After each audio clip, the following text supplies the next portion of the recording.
बच्चों, कैसे हैं आप लोग?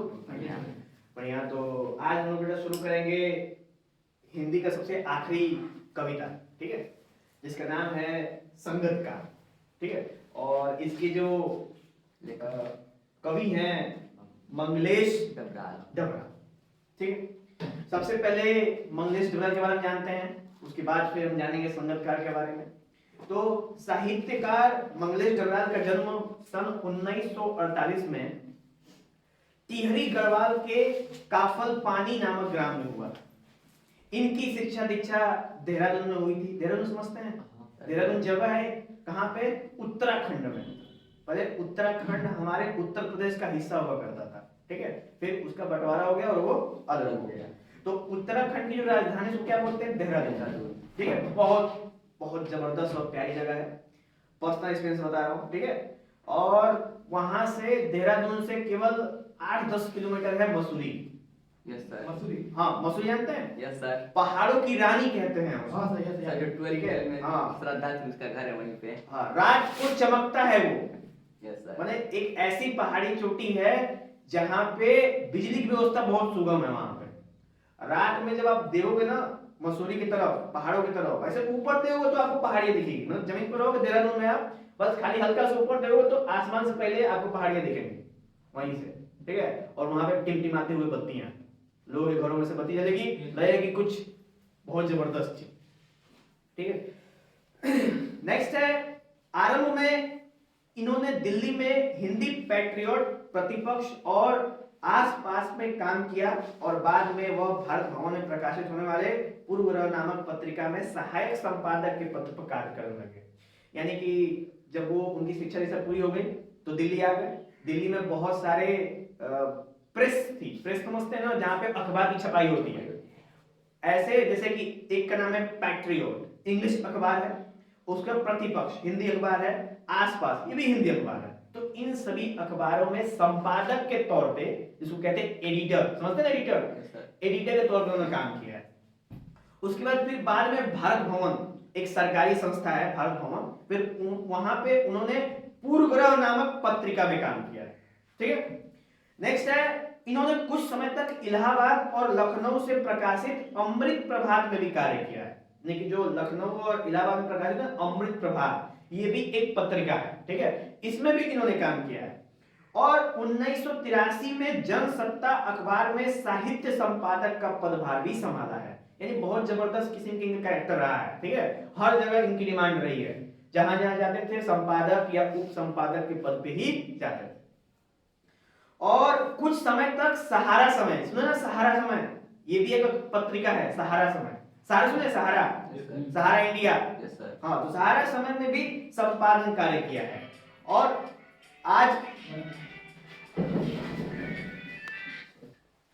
आजकल इस समय मतलब जनरली अभी भी जीवित हैं, मंगलेश डबराल भी जिंदा हैं। और इस समय वो नेशनल बुक ट्रस्ट से जुड़े हुए हैं। नेशनल बुक ट्रस्ट एक ऐसी संस्था है जहां पे सरकारी तौर पे जो भी गवर्नमेंट की जो बुक्स होती है ना, वहां पे प्रेस है, प्रेस का मतलब छपाई होता है, गवर्नमेंट किताबें, वहां पे वो इस समय कार्यरत है, इस समय कार्य कर रहे हैं, ठीक है। हाँ, इनकी कुछ रचनाएं हैं जैसे पहाड़ पर लालटेन, घर का रास्ता, जो देखते हैं, आवाज भी एक जगह है, आदि प्रमुख है इनकी कुछ रचनाएं, ठीक है। और इनकी भाषा शैली कैसी है? तो बिल्कुल सरल और सुगम। सरल सुगम का सेंस है कि इनकी भाषा शैली से आप इत्मीनान से समझ सकते हो कि इनके मतलब कि पोयम के कहने का तात्पर्य क्या है। ओके, नेक्स्ट है, अब हम लोग बात करेंगे कविता की। शुरू करें? संगतकार की जो कविताएं हैं वो है, मुख्य गायक के चट्टान जैसे भारी स्वर का साथ देती, वह आवाज सुंदर कमजोर कांपती हुई थी। वह मुख्य गायक का छोटा भाई है या उसका शिष्य या पैदल चलकर सीखने आने वाला दूर का कोई रिश्तेदार, मुख्य गायक की गरज में वह अपनी गूंज मिलाता आया है। प्राचीन काल से गायक जब अंतरे की जटिल तानों की जंगल में खो चुका होता है या अपने ही सरगम को लांघ कर चला जाता है भटकता हुआ एक अनहद में, तब संगतकार ही अस्थाई को संभालते रहता है, जैसे समेटता हो मुख्य गायक का पीछा छूटा हुआ सामान, जैसे उसे याद दिलाता हो उसका बचपन जब वो नौसिखिया था। एक चीज गौर करेंगे, इनका ये जो पहला पैराग्राफ है, आप हमने इसको पढ़ा, कहीं पे भी इसमें तुक नहीं बन रहा, ठीक है, सिंपल सिंपल शब्दों का उपयोग किया है और आप इस शब्दों से ये समझ सकते हो कि इनके कहने का तात्पर्य क्या है, ठीक है। जैसे कि अभी हम लोग बात करें, इसमें मुख्य गायक की बात की गई है, तो संगतकार होता है कैसे, पहले ये जाने दो। संगतकार जैसे एक होता है, जैसे मान लो गजल हो गया या फिर कहीं प्रोग्राम होता है, लाइव स्टेज शो, तो एक गायक होता है जो बिल्कुल बीचों बीच बैठा होता है, ठीक है, माइक के साथ, और कुछ अन्य गायक होते हैं जो उसके साइड में बैठे होते हैं। जब वो गाता है ना तो उसके पीछे से उसके सुर में क्या करते हैं, सुर मिलाते हैं, तो उनको क्या बोलते हैं हम लोग, संगतकार। अब सोचो कि संगतकार का जरूरत क्या है वहां पे, या कहीं पे भी किसी भी गाने में संगतकार की क्या आवश्यकता है। तो संगतकार क्या होता है, तो वो होता तो है सपोर्ट के तौर पे, हेल्प करने वाला होता है ना, लेकिन उसकी महत्वता सबसे ज्यादा होती है किसी भी प्रोग्राम के अंदर। क्यों? क्योंकि जब भी आगे गाने वाला जो गायक है वो गाते गाते अगर कहीं भूल गया या थक गया या कभी अंतरा ऊपर नीचे हुआ, तो उसको कौन संभालता है, संगतकार संभालता है। और संगतकार के इस तरीके से पूरा का पूरा जो प्रोग्राम है, पूरा का पूरा जो संचालन है, व्यवस्था, वो लगता है कि बिल्कुल सुर से सुर चल रहा है। और उस बीच में अगर गायक गलती से भूल भी गया ना, तो भी किसी को पता नहीं चलता है कि गायक भूला है कि नहीं भूला है। तो आखिर किसकी वजह से ऐसा होता है, संगतकार। जैसे उदाहरण तो बताए ना, क्लास में अगर एक सवाल पूछा जाए जो सबको आता हो, मतलब कि लगभग 60% बच्चों का आए और 40% के ना आए, और किसी को खड़ा नहीं कराना है, हमने बस ऐसे ही सवाल पूछने के जवाब देंगे, सारे बच्चे एक साथ बोलेंगे, पीछे वाले संगतकार बन जाएंगे, जिसको नहीं आ रहा है, और जिसको नहीं आ रहा है वो खाली लिपसिंग करेगा, संगतकार बन जाएगा, ठीक है, संगतकार बन गया। तो बताओ कि अब लगेगा कि सारी क्लास पढ़ने में एकदम एक नंबर की, उसमें कुछ बच्चे एक्टिंग भी कर रहे हैं, संगतकार बनेंगे, है कि नहीं। तो इसी तरीके का सेम मंगलेश डबराल ने संगतकार के बारे में बताया है, और संगतकार का इंपॉर्टेंस इतना ज्यादा है, इतना ज्यादा महत्व है उनका, किसी भी जगह पे, चाहे वो किसी भी फील्ड में हो।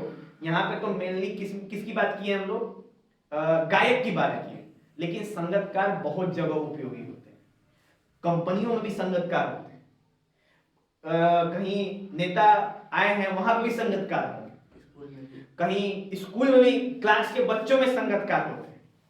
गायक तो संगतकार के संग होते ही होते हैं। साथ में कभी गौर करना आप, जब मूवी के अंदर हीरो या हीरोइन नाचते हैं तो उसके पीछे जो साइड एक्टर होते हैं, साइड कैरेक्टर, वो भी क्या होते हैं, संगतकार, है कि नहीं।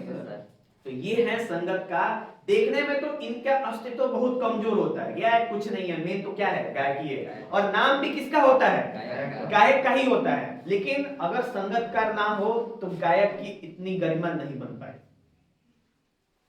समझ नहीं। संगतकार का इंपॉर्टेंस है, आवश्यकता है जीवन में, समाज में।